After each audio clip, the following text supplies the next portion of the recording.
let's talk about another political story. I don't know if you saw this. Reform UK's Braverman and Robert Jenrick made a serious blunder last night as they voted with Labour to scrap the two-child benefit cap. This is amidst confusion that Nigel Farage dropped his support for abolishing the two-child cap, instead calling for it to be retained to fund support for pubs. It was a bit of a howler. Kevin Schofield, political editor at HuffPost UK, often helps us out with these kind of stories. Afternoon to you, Kevin. Hi, Ian. Have you also found that as well down there at the good old House of Commons? It surprises you who the good guys are. Yeah, I mean, it's a bit like society at large, isn't it? Yeah, true. Some good people, some bad people, so it's pretty reflective of, I mean, I find by and large they are in it for the right reasons. They're fairly ordinary people trying to make the best of as you say, a very difficult job. They don't always get it right, far from it. Like yourself, I wouldn't do it for £1 million a year.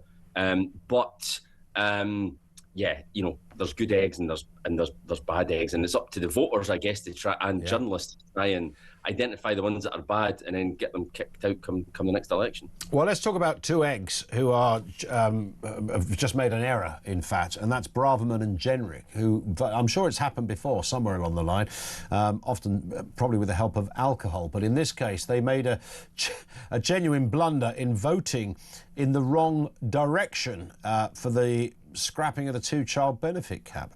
I mean, you can't reverse that, can you? No. So last night, Reform, the spin they were putting out was that they quickly realised their mistake. They left the I lobby, the yes lobby, and their vote wasn't registered. But actually, if you look at the official record, their vote was registered. So they were the only two Reform MPs who voted with the government to scrap the cap. 5 other Reform MPs, Nigel Farage didn't vote at all, he wasn't around, but the other 5 did, and they voted the correct way. So it just looks really bizarre that there was a split. Now, there's not an ideological split. They weren't rebelling.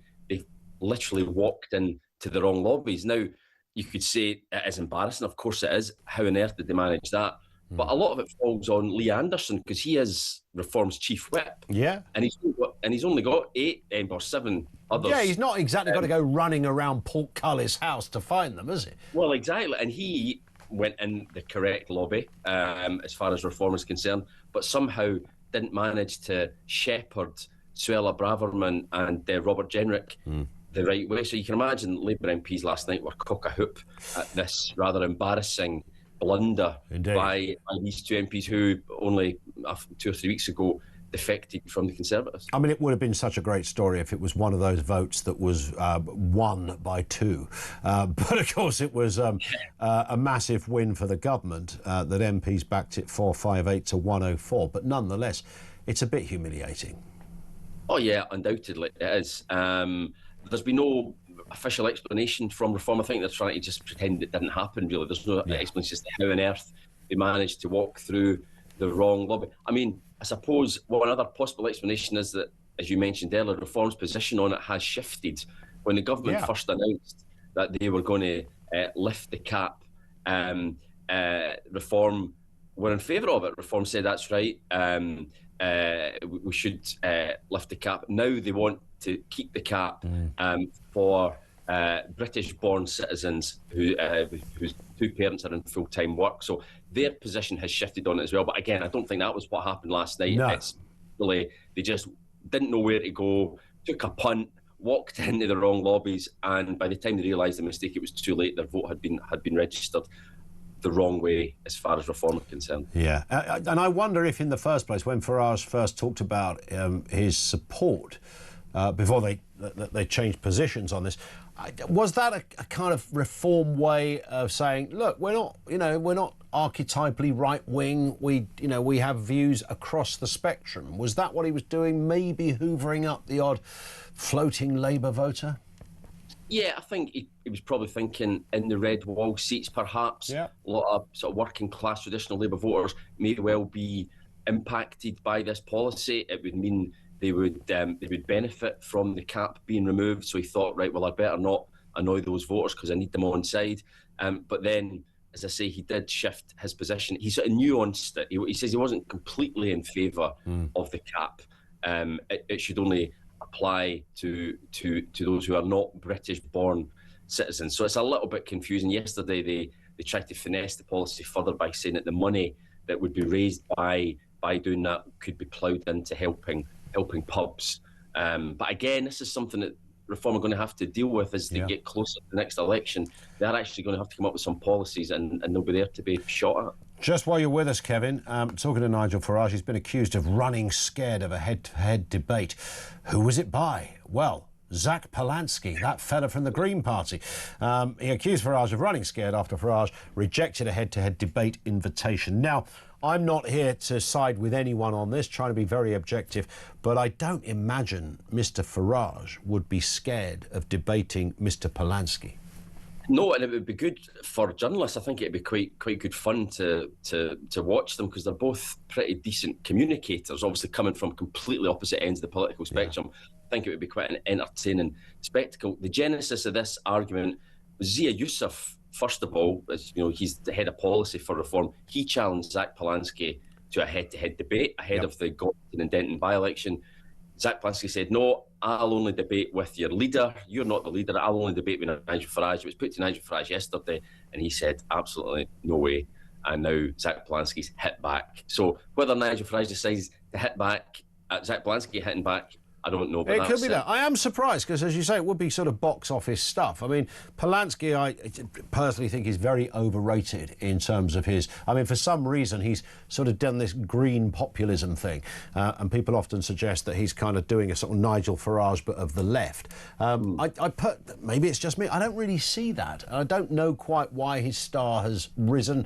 To me, he's a little bit clunky. I don't think he looks great. I know Nigel Farage isn't about to enter any beauty contests either, but it's not really about that. I just sense that Farage is a natural, sort of in that Tony Benn, Dennis Skinner way, sort of natural orator and an arguer, and does so without scripts. I don't see Polanski in that same arena. So I would have thought, it would be an obvious one, particularly with a by-election coming, that Farage would have gone, yeah, we'll take this.